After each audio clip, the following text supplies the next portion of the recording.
Have you ever stopped to think, I mean, really think, what happens when iconic songs, the ones crafted by these incredibly powerful, feminist, matriarchal voices, what happens when they get reinterpreted through this very specific lens of the divine It's masculine? a fascinating question, isn't it? And it's not just hypothetical. Yeah. That's actually the premise of this really ambitious project we're diving into today. Exactly. We're looking at TATANKA's album, Cover Her, a matriarchal tribute reimagined by the divine masculine AI gen. And this is definitely not your average cover album. Not at all. The way they talk about it, it's framed as this deep commitment, a real honoring of the divine feminine. It's a deliberate reinterpretation. Right. One that seems designed to make us question things about gender, power, music itself. And that's really the core of our deep dive today, isn't it? Yeah. We want to unpack how this project is trying to, well, spark a new kind of conversation between genders. Yeah. Celebrating balance, respect, unity. Yeah, and amplifying those original matriarchal messages, but weaving them deeper into culture in this really unexpected way. And they have this strong commitment to what they call post-genderism, which is interesting. Post-genderism, meaning like moving beyond those traditional boxes, focusing on energy rather than just identity. Precisely. Where identity transcends the usual binaries, Yeah. focusing more on inherent qualities, these energetic forces. Okay. And what's also really interesting and very modern is the tech involved. It's this blend of human artists and AI. They're quite open about the tools, human input, obviously, but then things like ChatGPT for text ideas, Refusion, and Suno for music generation. Kits.ai, Moises.ai for vocals, Audacity, Ubuntu Linux. They list it all out. They do. And you mentioned that quirky detail, the main music prompt for the AI. Oh, yeah, 1990s Seattle grunge, which seems specific. Very specific and intentional. That grunge sound carries a certain weight, right? Yeah. Raw, introspective, maybe a bit melancholic. So filtering, say, a powerful feminist anthem through that grunge filter. Exactly. Yeah. It creates this dialogue between the original message and this chosen sound. It's meant to be a fresh, maybe even unsettling, but purposeful reinterpretation. Okay, so let's dig into that core philosophy then. TATANKA's basic idea is harmony comes from collaboration, right? Masculine and feminine energies working together, respecting each other. That's the foundation.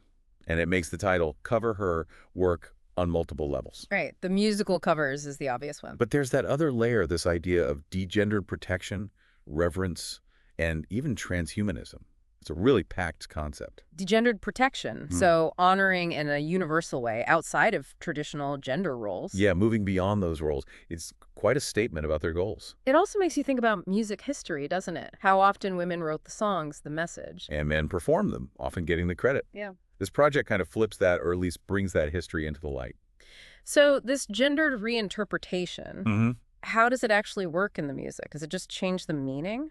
Well, it certainly invites new dimensions of meaning. It becomes a vehicle for, like, social dialogue. It's more than just a different voice singing the words. And the sources emphasize this isn't about co-opting the songs. No, definitely not. The male performers are aiming to channel the original essence, reframing without erasing. It's described as a specific kind of homage. Okay, so take a song like Aretha's Respect. A man singing that. How does it change? Well, if the intention is reverence and empathy, as they state, it shifts.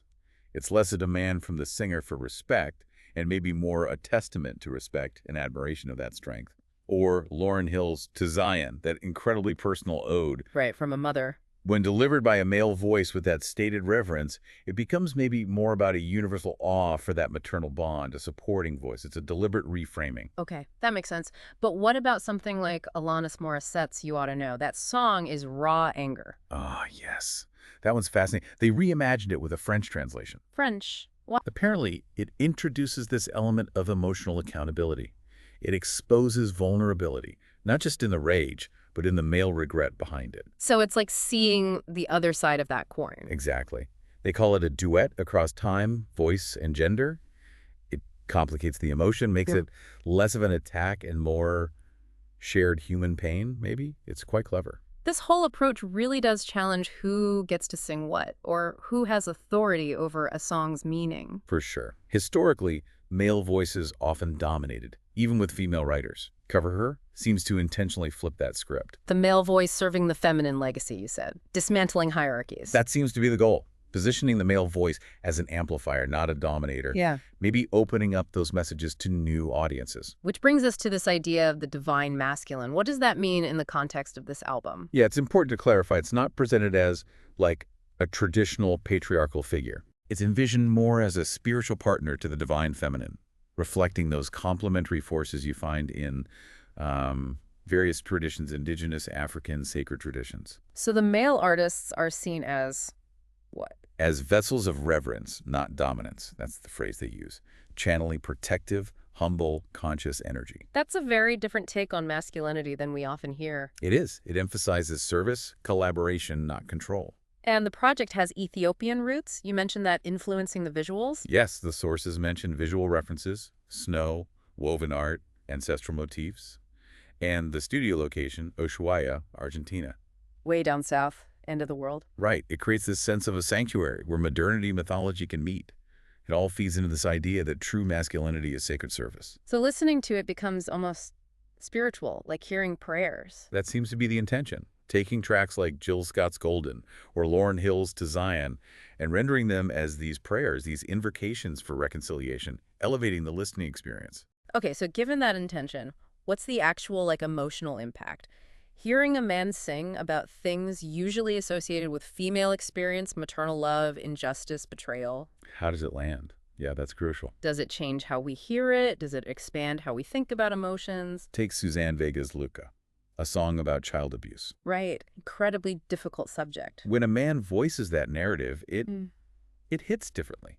It can intensify it, maybe, transform it into less of one person's story and more of a societal indictment, a call for everyone's accountability. Making it, as they said, everyone's problem. Exactly. It moves beyond the specific to the collective responsibility. It feels like these versions could offer men new emotional scripts, as the source put it. Yeah, like a way to resist toxic masculinity, suggesting strength isn't about bottling things up, but about feeling deeply, loving fiercely, honoring fully. Which seems like a perfect lead-in to 𝗧𝗧𝗏's story. Absolutely.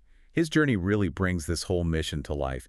His name itself, He Who Blooms in Exile in Ethiopia. It almost predicts his path, doesn't it? Growing up in Addis Ababa, being told to suppress emotion, to be a man. And having to secretly listen to Aretha, Lauren, Tina Turner. Yeah. Finding that emotional connection in private. It's quite moving. And then he finds this project, sees the headline, "We are seeking men unafraid to honor women."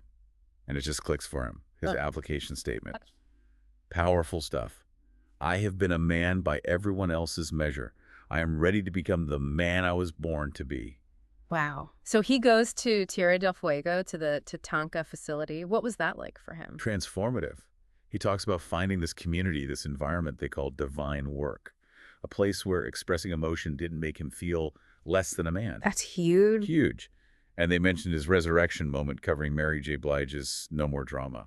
And his collaborations there with a trans woman composer, an AI named Cora, trained on Ethiopian poetry, and indigenous elder. It really shows the collaborative, inclusive spirit of the whole thing. But the most powerful part of his story for me was that realization he had. Oh yeah, the first time I cried here, I did not apologize. That's how I knew I had become a man. Chills, that just... Yeah. It perfectly captures that shift to a different kind of masculinity, right? Rooted in honoring, in authenticity. It really does. It's not about rebelling against his past, Yeah. but remembering his true self. And that takeaway message, patriarchy isn't our inheritance. Compassion, art, reverence, that's the inheritance. Finding a home for your soul. Beautifully put. And his story is just one part. The album covers a wide range of songs. Maybe we can touch on a few more examples. Yeah, definitely. Show the breadth. What else is on there? Well, there's Chaka Khan's I'm Every Woman. Sung by a man, it becomes this affirmation, celebrating that universal feminine power from a supportive stance. Not claiming it, but affirming it. Got it. And Stevie Nicks' 𝗧𝗔𝗧𝗔𝗡𝗞𝗔 17. Imagine a man singing that, focused on the stillness, the mystery, the spiritual power, like a tribute sung in awe. Joan Jett's I Hate Myself for Loving You. How does that one shift? It becomes less about just, destructive passion and more about intense emotional accountability, the pain of knowing you're hurting yourself or someone else. That's self-awareness. Okay. And Tracy Chapman's Fast Car, such an iconic story. Sung by a man, it's positioned as quiet allyship. Not appropriation, but an empathetic walk alongside that story of generational poverty, of feminine hope, deepening its universal plea. Wow. Even Barracuda by heart, that's pure rock fury. Right, and hearing that sung by a male voice but channeling that fury for women, that's a really rare perspective to hear articulated musically. Definitely. And What's Up by Four Non Blondes, that big searching anthem? With male vocals, it becomes about this deep desire to genuinely understand the world through a woman's eyes, to bridge that gap. So wrapping this up, Cover Her is clearly way more than just covers. Oh, absolutely. It's presented as this cultural offering, right? Yeah. A bridge between experiences, a spiritual recalibration almost of the masculine voice in relation to the feminine. It really shows how music, when reinterpreted across these lines, can build empathy. Yeah, and how this idea of the divine masculine can work with matriarchal wisdom, not against it. And how male voices can actually be tools for healing, for change. It reminds me in a way of some of the wisdom from Sitting Bull. You know, his words about living in harmony, putting minds together for the children, the earth embracing the sun. That's a beautiful connection.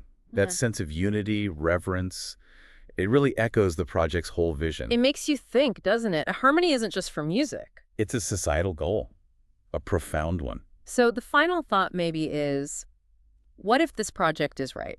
What if men singing to honor women, truly singing it as a promise? What if that really does move us closer to a world that feels more whole, more just, more beautifully in tune? What would that world actually sound like, feel like for you?